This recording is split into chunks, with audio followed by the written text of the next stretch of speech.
La JCI ou la Jeune Chambre internationale, c'est une fédération de jeunes citoyens actifs.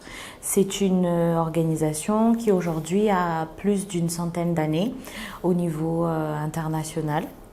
À Madagascar, nous avons 35 ans de renaissance. Renaissance pourquoi? Parce que du temps de la JCI porte des valeurs de foi, des valeurs de liberté, des valeurs de justice, des valeurs d'égalité et des valeurs d'humanité. Donc du coup, de par ces valeurs que nous portons, il est arrivé qu'à un certain moment, le régime politique n'était pas d'accord avec les valeurs de la Jeune Chambre. Pourtant, la Jeune Chambre était composée d'illustres personnages, personnalités qui faisaient partie de la sphère politique, de la sphère économique. Et donc, la JCI a dû se mettre en veilleuse à Madagascar.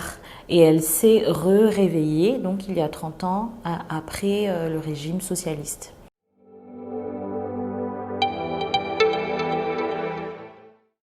La Jeune Chambre internationale, aujourd'hui, compose plus de 200 000 membres à travers le monde. Nous ne sommes pas très nombreux à Madagascar. Nous sommes 400 inscrits officiellement donc dans le registre de la JCI Madagascar. Il y a beaucoup plus d'actifs que ça, mais ça, ce sont les membres donc officiellement intronisés, membres de la JCI. Nous sommes 15 organisations locales à travers Madagascar qui forment donc ce qu'est la JCI Madagascar.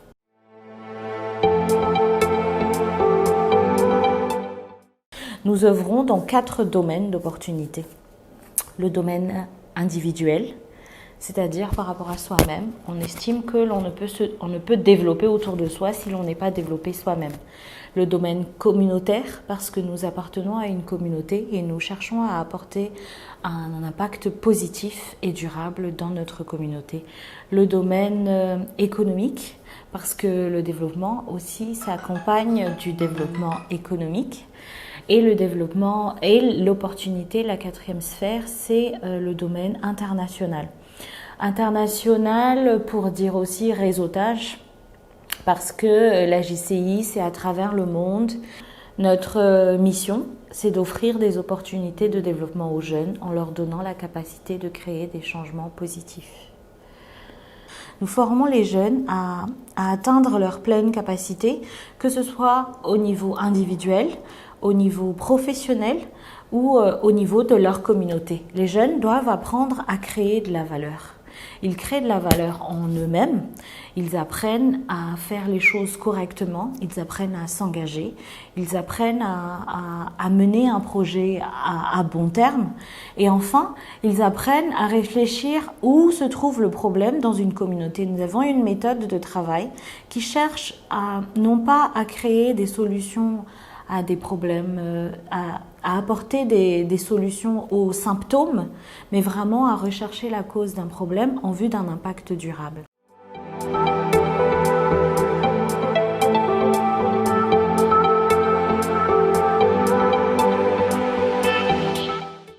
La JCI aujourd'hui, ça prend du temps, ça empiète sur le temps hein, principalement, parce que c'est ça qu'on donne finalement, c'est ce que nous avons de plus précieux et c'est ce que nous donnons, c'est le temps.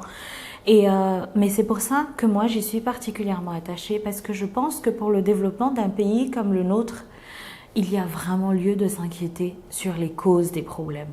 Parce que si nous ne résolvons pas les causes, c'est vraiment ça, c'est que on résout le symptôme, mais ça va revenir. Ça va revenir de toute façon.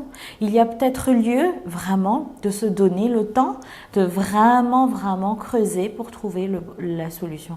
C'est pour ça que je pense que la JCI est une belle organisation. C'est pour ça que je pense que la JCI est une solution et la solution. Parce que la JCI, justement, forme des jeunes, comme je vous le disais tout à l'heure. Donc nous, on essaye de former les jeunes à grandir vraiment au niveau individuel et dans l'objectif d'apporter un impact positif sur sa communauté et sur son pays et devenir plus tard des jeunes responsables qui vont être justement les responsables du développement de notre pays. Mais pour la JCI Madagascar, pour la JCI en général, je sais que c'est difficile. Ça prend du temps, ça prend énormément de temps et les résultats ne sont pas immédiats, bien sûr.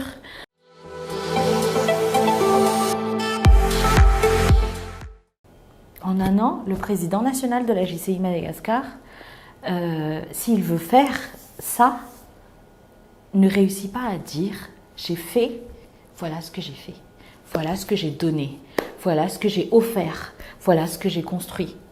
Il y aura le 4e président national, le 4e président local, après maintes et maintes études, qui va pouvoir le faire et qui va dire « de par les fruits de 4 années d'études, nous avons réussi à faire ceci ». Et c'est parce que c'est difficile et que ça prend du temps que parfois on est très tenté de faire autre chose. Parce que demander de l'argent, donner, ça se fait très rapidement, ça apporte aussi du positif, hein. C'est très palpable et c'est très rapide. Les enfants sont contents, les photos sont jolies, on y va. Donc c'est très bien. Cette association, elle travaille vraiment bien. Mais au fond, est-ce que ça résout vraiment le problème? Nous, notre objectif, c'est vraiment de chercher à résoudre un problème et d'avoir une trace, quoi, de laisser une trace dans le développement de ce pays et surtout d'y contribuer.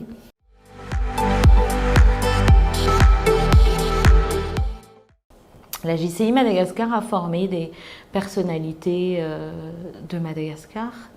Donc je pense que la plus grande réussite de la Jeune Chambre de ces 30 ans, c'est justement d'avoir formé ces personnes-là. Parce que ces personnes-là œuvrent partout où ils sont, non pas au nom de la JCI, mais au nom de leur propre personne, au nom du membre JCI qu'ils étaient et de ce qu'ils sont devenus. Et c'est notre plus grande fierté. Notre plus grande fierté, ce sont nos membres. Pas forcément les actions que nous faisons, mais la valeur des membres que nous portons.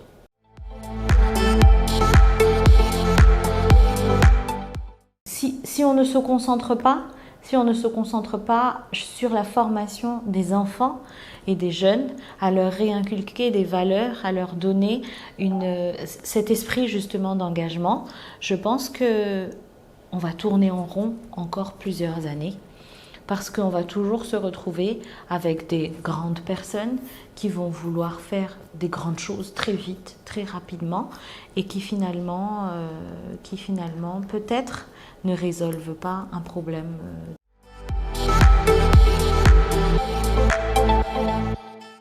C'est très peu. Les jeunes ne sont pas engagés. Les jeunes ne sont pas engagés. Et aujourd'hui, de plus en plus. Et la déperdition de membres, ce n'est pas que nous qui la ressentons. Ce sont toutes les organisations, toutes les associations, on va dire non lucratives, toutes les organisations de la société civile ressentent ce problème.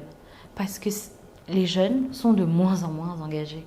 Les jeunes ont de moins en moins envie de mettre du temps dans quelque chose. Les jeunes ont envie de papillonner. Les jeunes ont très vite accès à l'information très vite, donc ils ont moins de temps pour consacrer à construire vraiment, réparer les choses, etc. Donc oui, c'est de plus en plus difficile.